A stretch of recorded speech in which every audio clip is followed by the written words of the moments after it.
अपनी नाकामियों को छिपाने के लिए लगातार फेक इनकाउंटर कर रही है। राष्ट्रीय अध्यक्ष जी की संवेदना है उस परिवार के प्रति, और उन्होंने हमेशा लगातार उत्तर प्रदेश में जो घटनाएं हो रही हैं बता तो रहे हैं कि मुकदमा हुआ था।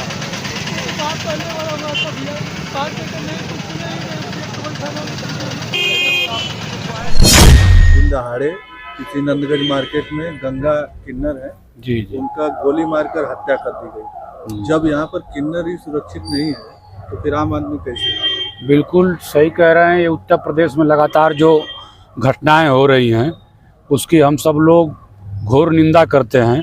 और जब समाज में जिसको सबसे जो है कि अच्छा में कहा जाता है, जिसको जिस शब्द को ही मतलब कहना जो है कि वह सम्मानजनक नहीं होगा, जब वह अंतिम व्यक्ति जो है कि सुरक्षित नहीं है, और जो लोगों ने इस तरह की वारदात की है वह उनसे भी बड़े कायर लोग हैं। और हम सब लोग कल से ही प्रशासन से मांग कर एसपी सिटी आए थे, कप्तान जी उनसे बात हुई, और जो इसमें दोषी है उस पर कड़ी से कार्रवाई होनी चाहिए। हमारे नंदगंज का वो लड़का था, इसी बरहपुर गांव का रहने वाला था, और जिसके साथ ये बड़ी घटना हुई है, उनके माता पिता के प्रति हम सब लोगों की संवेदनाएं हैं।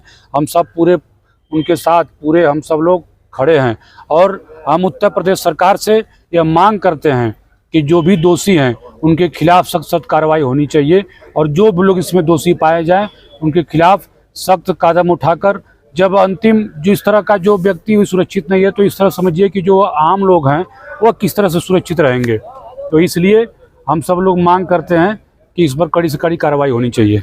महामंडलेश्वर जो टीना में आई थी बात जी। हुई है, अभी क्या बात हुई? आपसे भी बात हुई? ये बात हुई कप्तान साहब से। इन लोगों ने जो सीयू सिटी साहब आए थे, इन्होंने कप्तान साहब से बात करा। इन्होंने 15 दिन का समय लिया है कि 15 दिन के अंदर जो लोग भी दोषी होंगे उन्हें प्रशासन बेनकाब करने का काम करेगी। अगर 15 दिन के अंदर कार्रवाई अगर नहीं होती है, खुलासा नहीं हो पाता है, तो पुनः हम सब लोग लोकतंत्र में जो व्यवस्था है, हमें उस व्यवस्था के तहत हम अपना धरना प्रदर्शन अपनी बात कहने के लिए मजबूर होंगे और उस बात को कहने का काम करेंगे। और हम सब लोग समाज में, चाहे वो कोई भी व्यक्ति हो, उसकी लड़ाई लड़ने के लिए हम सब लोग उन लोगों के साथ खड़े हैं और हमेशा आगे भी खड़े रहने का काम करेंगे। सत्या भाई, आपका ये क्षेत्र है जी, और आप जिला पंचायत सदस्य भी हैं और समाजवादी पार्टी के अच्छा नेता भी हैं जी। क्या इस पर अखिलेश यादव जी कुछ बिल्कुल कदम उठाने का प्रयास बिल्कुल करेंगे? बिल्कुल हमारे नेता राष्ट्रीय अध्यक्ष जी की संवेदना है उस परिवार के प्रति, और उन्होंने हमेशा लगातार उत्तर प्रदेश में जो घटनाएं हो रही हैं, चाहे वो बलात्कार की घटनाएं हो, चाहे वो हत्या की घटनाएं हो, आप देख रहे हैं कि किस तरह से लखनऊ में जो घटनाएं निकल कर आई हैं, जिस तरह से हमारी बेटियों के साथ जो घटनाएं हुई हैं, जब लखनऊ जैसे शहर में लोग सुरक्षित नहीं हैं, और लगातार लूट की घटना जो हो रही है, और पुलिस प्रशासन अपनी नाकामियों को छिपाने के लिए लगातार फेक इनकाउंटर कर रही है, फिर भी जो असली दोषी हैं उनमें कहीं से कोई डर नाम की चीज़ नहीं है, कोई भय नहीं है, कानून नाम का कोई चीज़ नहीं रह गया उत्तर प्रदेश में। और जो हमारे उत्तर प्रदेश के मुख्यमंत्री हैं, जिस बात को कहते हैं कि गुंडे और माफिया छोड़कर चले गए हैं, लेकिन आप बताइए कि जो हत्याएं हो रही है ये कहाँ के माफिया है, कौन से लोग गुंडे हैं? सत्या भाई, एक और बात है, प्रशासन अक्सर करके पैर में शूट कर रही है। क्या गंगा के जो हत्यारे हैं पकड़े जाएंगे तो पैर में शूट होगा या फिर? अब देखिए प्रशासन क्या करती है, अपनी नाकामी छिपाने के लिए कुछ न कुछ तो उनको करना ही पड़ेगा ना। करेगी, बिल्कुल भरोसा है कि करेगी प्रशासन? अब कुछ तो करेंगे ही। अब देखिए कहाँ तक ये लोग। बाबा की सरकार है, बाबा की सरकार में तो बाबा हमेशा चैलेंज कर रहे हैं कि अपराधी या तो ऊपर है नहीं तो जेल में है। तो अब ये बाबा बताया ना कि अपराधी जो हत्याएं हो रही है कहाँ से अपराधी आ रहे हैं, तो बाबा ही जवाब देंगे ना कि जो हत्याएं हो रही हैं, लगातार छिनैती हो रही है, जो बलात्कार हो रहे हैं, जिस तरह की जघन्य अपराध हो रहे हैं, ये लोग कहाँ से आ रहे हैं? अब इसका जवाब तो भाजपा के लोग ही देंगे ना। कुछ ऐसे भी क्षेत्र में है जहाँ घटना घट रही हो, एफआईआर भी नहीं हो रहा है। बिल्कुल। इसके लिए आप गाजीपुर कप्तान महोदय से और प्रदेश के मुख्यमंत्री से क्या कहना चाहेंगे? बिल्कुल, गाजीपुर में जो भी घटनाएं हम लोग को संज्ञान में आती है, हम लोग एफआईआर करवाते हैं, और जहाँ जरूरत पड़ती है हम लोग रोड पे उतरकर गाजीपुर में धरना प्रदर्शन भी करने का काम करते हैं। ये तो लगातार, ये तो चाह ही रहे भारतीय जनता पार्टी, चाहे वो देश की सरकार हो।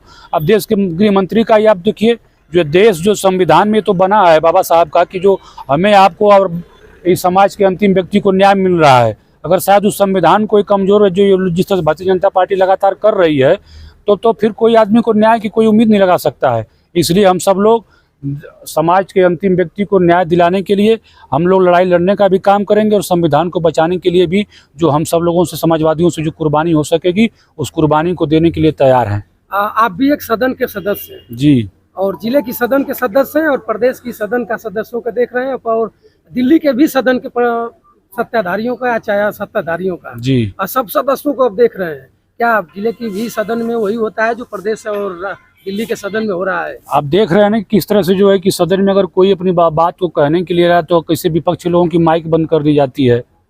ये सदन में जो हमारे पार्टी के नेता हैं, विपक्ष के लोग अपनी बातों को कहते हैं तो उनकी बातों को भी या तो विधानसभा का अध्यक्ष उनको बर्खास्त कर देता है। हमारे पार्टी का वह नेता अतुल प्रधान जो लगातार जो कि वह प्रदेश के लोगों के लिए वे इस बात को सुनिश्चित कर रहे थे कि जिस तरह से मेडिकल में लगातार जो है कि फर्जी दवाइयाँ बेची जा रही हैं। आप सब लोग देखे होंगे, सुने होंगे कि मेडिकल स्टोरों में कितनी फर्जी दवाइयों का अंबार लगा हुआ है।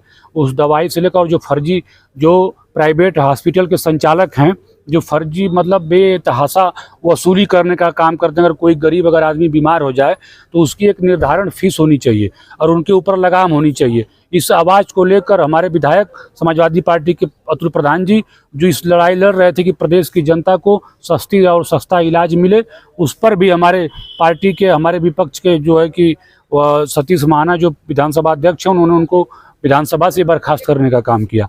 तो लगातार जो समाजवादी लोग हैं जो आवाज़ उठा रहे हैं, या तो वो सड़क पे उठाते हैं तो सदन में उठाते हैं, या हम लोग सड़क पे उतरते हैं तो या तो हमारे खिलाफ मुकदमा लिखा जाता है और हम सदन में आवाज़ उठाते हैं तो हमारी आवाज़ों को दबाकर हमको बर्खास्त करने का काम किया जाता है। सर जी, गंगा किन्नर का आपके क्षेत्र में क्या व्यवहार क्या था? गंगा किन्नर तो मान लीजिए हम लोगों के हम जब भी जाते थे रामलीला के कार्यक्रम में, बरहपुर उसका गाँव था, वहाँ पर भी वो लड़का मिलता था और हमसे तो भाई उनका अच्छा व्यवहार था। जब भी मैं अगर गाड़ी से गुजरता था तो अपने वो गाड़ी में रहता था तो अपने वो हमको अपना जो है कि सर झुकाकर नमस्ते करने का काम करता था, तो इसलिए व्यवहार कुशल था। बाकी लोगों से अब क्या बातें थी अब ये प्रशासन के लोग ही छानबीन में बताएंगे। प्रशासन के लोग 10 दिन के लिए समय दिए हैं, हम लोग कुछ नहीं हो रहा है तो समाजवादी आगे आएगी। सीओ सिटी साहब हम लोगों से हमारी बात हुई, उन्होंने 15 दिन का समय हम लोगों से लिए हैं। अगर वो 15 दिन के अंदर अगर यह जो है कि पूरी तरह से अगर आउट नहीं होता है, पुलिस सामने नहीं ला सकती है दोषियों को, तो फिर हम सब लोग रोड पर उतरने का काम करेंगे। रोड पर तो आप एक बार और उतरे थे, आप पर मुकदमा हुआ था, आप कानून तो पर मुकदमा तो बहुत बार हुआ है, मुकदमा तो बहुत बार हुआ है, तो मुकदमे से हम लोग डरने वाले नहीं हैं। दो हम लोगों के ऊपर गैंगस्टर लगा, 20 मुकदमा, हम लोग जो है कि 9 6 महीना जेल हम लोग रहे हैं।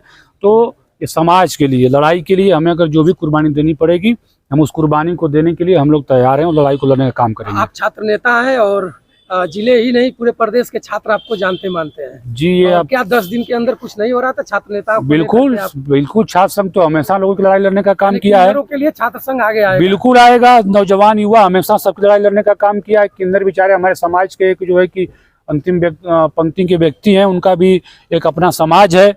उनको तो मान लीजिए भगवान ही ऐसा कर दिए हैं कि वो, लेकिन उनको भी समाज में सम्मान से जीने का हक है और उस हक की लड़ाई को हम लोग लड़ने का काम करेंगे। गंगा किन्नर के परिवार के लिए कुछ मेरी संवेदना है। चाचा जी के साथ वो आए थे, उनसे मिले हैं, वो हमारे घर के हैं, परिवार के हैं, उनके प्रति हम सब लोगों की संवेदना है। इस दुख के घड़ी में हम सब लोग उनके साथ खड़े हैं और जो भी उनकी लड़ाई होगी आगे हम लोग लड़ने का काम करेंगे। धन्यवाद।